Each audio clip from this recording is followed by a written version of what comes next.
কথা সর্বভারতীয় তৃণমূল কংগ্রেস শিক্ষা সেলের অনুষ্ঠান, যেখানে ব্রাত্য বসুর আসার কথা।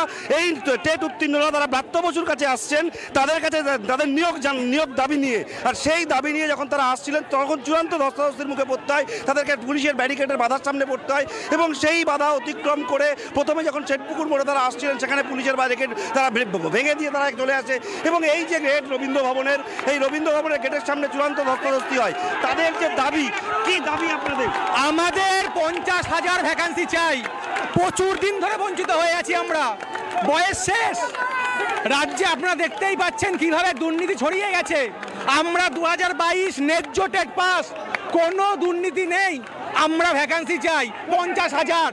পুলিশ আপনাদের পুলিশকে জিজ্ঞেস করুন কেন আটকাই? আমরা তো শান্তিপূর্ণভাবে এসেছি, আমরা এসেছি আমাদের দাবিতে, ন্যায্য দাবিতে। 50,000 ভ্যাকান্সি চাই। টেট উত্তীর্ণ যারা তারা 2012 সালে পশ্চিমবঙ্গে প্রাইমারি স্কুলের সংখ্যা ছিল 84,000 মতো, এখন 2025 সালে সেই সংখ্যাটা 49,000 দাঁড়িয়েছে। পুলিশের সঙ্গে দেখো, তোমাকে আবারও দেখানোর চেষ্টা করব যে পুলিশের সঙ্গে কিন্তু এই মুহূর্তে আবারও ধস্তাধস্তি হচ্ছে। কি দাবি নিয়ে আপনারা এসেছিলেন? আমরা এসেছি আমাদের ম্যাজিস্ট্রেটের নিয়োগের দাবি নিয়ে। আমাদের 11 ভূমিকা কি ছিল? পুলিশ আমাদেরকে দেখে নিও বলে হুমকি দিচ্ছে, থ্রেট দিচ্ছে। আমাদেরকে তো প্রথমে আটকে আছে, তারপর আমাদেরকে হুমকি দিচ্ছে বলে দেখে নেবো তোকে, দেখে নেবো কি কথা, আর থেকে তুলে আসছে আমাদেরকে। আমরা শিক্ষামন্ত্রী দেখা করতে এখানে কি জন্য এসেছি? শিক্ষামন্ত্রীর সাথে দেখা করতে। এখানে শিক্ষামন্ত্রী জানতে পারছো যে শিক্ষামন্ত্রী তিনি এখানে আসবেন, এই কথা জানতে পেরেই 2022-এ যারা টেট উত্তীর্ণ তারা এসেছেন। কি দাবি নিয়ে এসেছিলেন?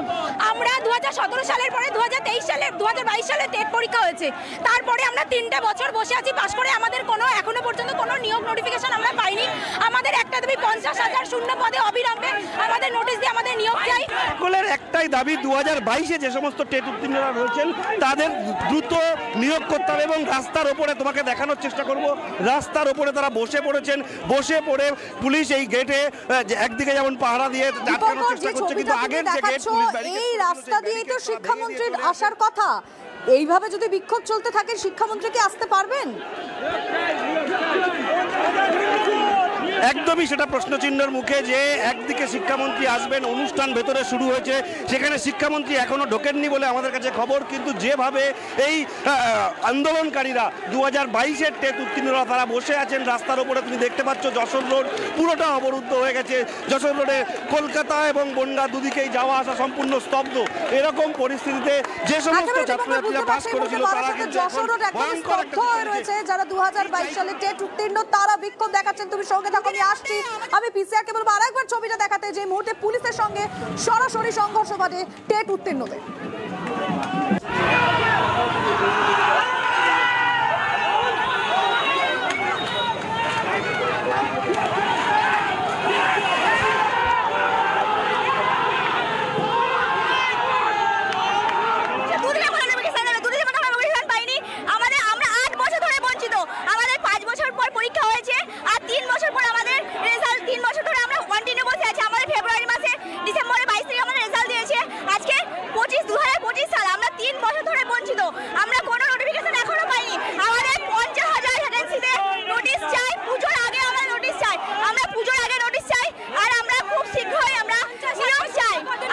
কি করবেন? আজকে আমরা প্রাপ্ত বসু শিক্ষামন্ত্রীর সাথে দেখা করব, তার সাথে আমরা আলোচনা করব। আজকে আমরা নোটিশ চাই, আমাদের আজকে নোটিশ দিতে হবে। আমরা কোনো প্রতিশ্রুতি মানছি না, আমরা কোনো ললিপপে বিশ্বাস করব না। আমাদের বারবার প্রতিশ্রুতি দেওয়া হয়েছে। আমাদের 11 তারিখে উনি প্রেস কনফারেন্সে বলেছিলেন 7 দিনের মধ্যে। বুঝতে পারছো যে আজকেই তারা নোটিশ চান এবং শিক্ষামন্ত্রীর কাছে এই দাবি নিয়ে তারা কিন্তু আজকে এখানেই আন্দোলন চালিয়ে যাচ্ছেন। পুলিশের তরফ থেকে চেষ্টা চলছে যত দ্রুত সম্ভব তারা এই অবরোধ অবস্থা থেকে স্বাভাবিক অবস্থায় আনার, কিন্তু এখনো পর্যন্ত তার কোনো দিশা দেখা যাচ্ছে না। যে ছবিটা এই মুহূর্তে আপনাদেরকে আমরা দেখাচ্ছি বারাসাতে যশোর রোড, যে আজকে একটি বিশেষ অনুষ্ঠান রয়েছে যেখানে শিক্ষামন্ত্রী ব্রাত্য বসুর আসার কথা রয়েছে এবং সেখানে 2022 টেট উত্তীর্ণরা তারা পৌঁছে গিয়েছেন তার সঙ্গে, অর্থাৎ শিক্ষামন্ত্রীর সঙ্গে দেখা করবেন সেই আশা। কিন্তু শিক্ষামন্ত্রী আসবেন কিভাবে? যে রাস্তা দিয়ে শিক্ষামন্ত্রী আসার কথা সেখানে তো বিক্ষোভকারীরা তারা বসে পড়েছেন। আমি ছবিটা আরেকবার লাইভ সরাসরি আমাদের রিপোর্টারকে দেখাতে বলবো। দীপঙ্কর স্পট থেকে রয়েছে। দীপঙ্কর, তারা এখন বসে রয়েছে, আমরা একটু আগে ধস্তাধস্তির ছবিটা দেখালাম, এখন বসে পড়েছেন, এরপর কি? দেখো, এটাই এখন বড় প্রশ্ন। পুলিশের অতিরিক্ত পুলিশ সুপার রয়েছেন, আমরা একবার তার সঙ্গে কথা বলার চেষ্টা করব। সাহেব, একটু আপনার সঙ্গে কথা বলার চেষ্টা করবো যে এই যে অবস্থা, এটাকে আপনারা কীভাবে এখন সামাল দেবেন? শিক্ষামন্ত্রী কি আসতে পারছেন? না, উনি এখানে নেই, উনি এখানে কোনো মিনিস্টারই অ্যাভেলেবেল নেই।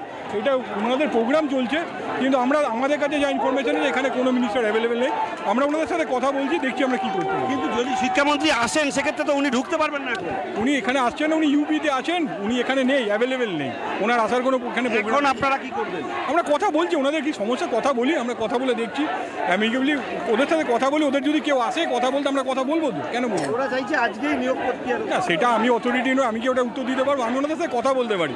আমরা পুলিশের তরফে একটা কথা বলা হচ্ছে, তারা তো নিয়োগ প্রক্রিয়া কাজ করবেন না, তারা এই কথা বলবেন এবং যে সমস্ত শিক্ষা প্রতিনিধিরা রয়েছেন যারা আজকের এই দাবি নিয়ে এসছেন তাদের দাবি। দীপঙ্কর, পুলিশের কাছে তো এইটুকুনি খবর কনফার্মেশন থাকবে যে শিক্ষামন্ত্রী আসছেন কি আসছেন না। দেখো, অতিরিক্ত পুলিশ সুপার তিনি কিন্তু স্পষ্ট বলে দিলেন এখন তার আসার কোনো খবর নেই, ভেতরে কোনো মিনিস্টার নেই। ভেতরে অনুষ্ঠান শুরু হয়েছে সেটা আমরা দেখতে পেয়েছি, ভেতরে এখন গেট বন্ধ, ভেতরে অনুষ্ঠান চলছে।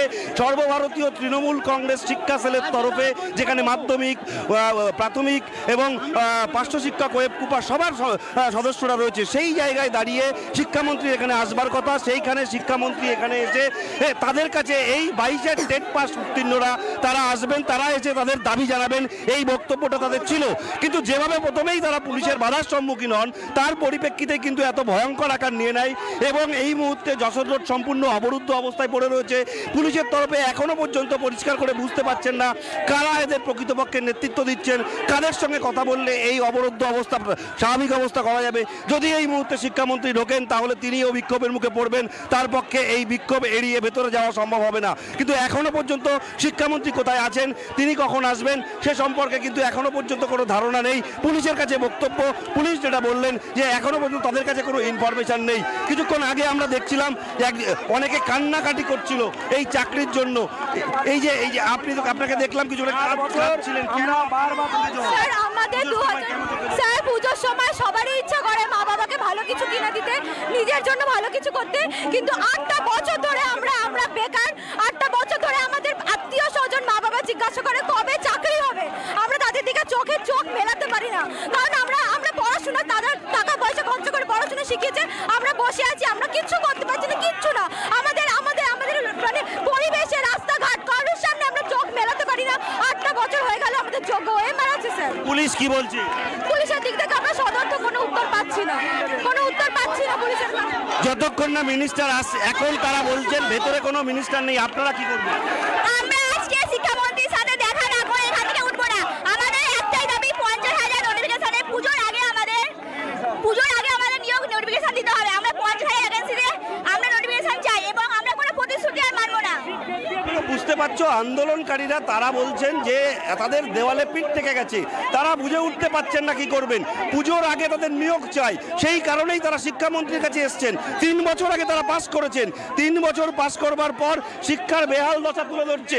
তারা যেভাবে কঙ্কাল বানিয়ে নিয়ে এসেছে অসামাজিক কাজ, দুর্নীতি, শিক্ষক, বিদ্যালয়, এইরকম ভাবে শিক্ষামন্ত্রীর কাছে 3 বছর ধরে পাস করে, 3 বছর ধরে আমাদের একটা ন্যূনতম ভ্যাকেন্সি, আমার বাবা মারা অসুস্থ হয়ে যায়, আর পাচ্ছি না। আমাদের 50,000 শূন্য পদ দিই, আমাদের 50,000 শূন্য পদ নিয়ে আমরা 3 বছর ধরে রাস্তায় বসে, আমরা পুজো হচ্ছে না রাস্তায় বসে থাকবো, আমরা পুজো হচ্ছে না রাস্তায় বসে থাকবো। বুঝতে পারছো, তারা এতটাই বিধ্বস্ত হয়ে গেছে, রাস্তার উপরে বসে পড়ছেন এবং প্রত্যেকে কাঁদছেন। কান্নার একটাই কারণ, এই পুজোর সময় তাদের মুখে হাসি নেই, হাসি রাখার মতন কোনো অবস্থান নেই। একটাই কারণ, তার কারণ হচ্ছে তাদের কাছে চাকরি নেই, তারা পাস করেছেন এবং আজকে শিক্ষামন্ত্রী আসবেন, এই কারণে তারা এখানে একত্রিত হয়েছেন। কারণ তাদের কাছে খবর ছিল এই যে সর্বভারতীয় তৃণমূল কংগ্রেসের শিক্ষা সেলের অনুষ্ঠান, সেই অনুষ্ঠানে এখানে তারা এসেছেন, এসে তারা প্রথমেই পুলিশের বাধার সম্মুখীন হন এবং তার পরিপ্রেক্ষিতে কিন্তু এখানে দেখো বাদ্যবসুর ছবি দিয়ে তারা এখানে বিক্ষোভ দেখাতে এসেছেন। মাননীয় মুখ্যমন্ত্রীর হস্তক্ষেপ চাই তারা বলছেন। এখানে কি মুখ্যমন্ত্রী হস্তক্ষেপ করলে সমাধান হবে? হ্যাঁ অবশ্যই মুখ্যমন্ত্রী অবস্থান, হ্যাঁ অবশ্যই আমরা চাই আমাদেরকে অতি শীঘ্রই 50,000 ভ্যাকান্সিতে নোটিফিকেশন দিক। আমরা দীর্ঘ 3 বছর ধরে বঞ্চিত রয়েছি। 2022 সালে টেট দেওয়ার পর এখন পর্যন্ত আমাদের কোনো নিয়োগের নোটিফিকেশন দেয়নি। আমরা চাই সরকার খুব দ্রুতই আমাদেরকে নিয়োগের নোটিফিকেশন দিক। দেখো, ব্রাত্য বসুর ছবি দিয়ে বলছে 2 দিন বলে 2 সপ্তাহ পার, শিক্ষামন্ত্রীর মিথ্যাচার। অর্থাৎ শিক্ষামন্ত্রীর মিথ্যাচার নিয়ে তারা সরব হচ্ছেন। তারা বলছেন শিক্ষামন্ত্রী যে কথা বলেছেন সেটা মিথ্যাচার করা হয়েছে তাদের সঙ্গে। কেন আপনাদের মনে হচ্ছে শিক্ষামন্ত্রী আমাদেরকে বলেছিল 2 দিন মাত্র সময় দিবে, 2 দিনের মধ্যে আমাদের নোটিশ দিবে। নোটিশ দিয়েছেন নাকি শুনছি নাকি কম অল্প ভ্যাকেন্সি দিয়েছে, তো আমরা আমরা শান্ত হব না। আমরা চাই 50,000 ভ্যাকেন্সি, আমরা তবেই আমরা শান্ত হব, নাহলে আমরা এই বিক্ষোভ করতে থাকবো। বুঝতে পারছো লিমা, যে প্রত্যেকেই কিন্তু এটাই চাইছেন, তাদের নিয়োগ প্রক্রিয়া দিতে হবে। যতক্ষণ না তারা নিয়োগ প্রক্রিয়া পাচ্ছেন বা নিয়োগের কাগজ পাচ্ছেন ততক্ষণ পর্যন্ত তাদের এই ক্ষোভ বিক্ষোভ চলবে, এমনটাই কিন্তু তারা জানাচ্ছেন। লিমা, দীপঙ্কর তুমি নজর রাখো।